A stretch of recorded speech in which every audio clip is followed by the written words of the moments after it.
যায় ও হে পানী অনাৰ চলেৰে ও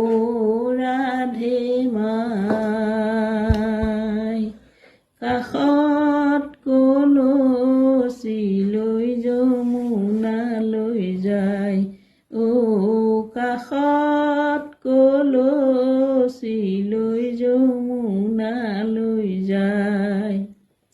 পানী আনিবাক যায় ৰাধিকা সুন্দৰী লগে গৈলা ব্ৰজধামৰ যতে গোপিনী ও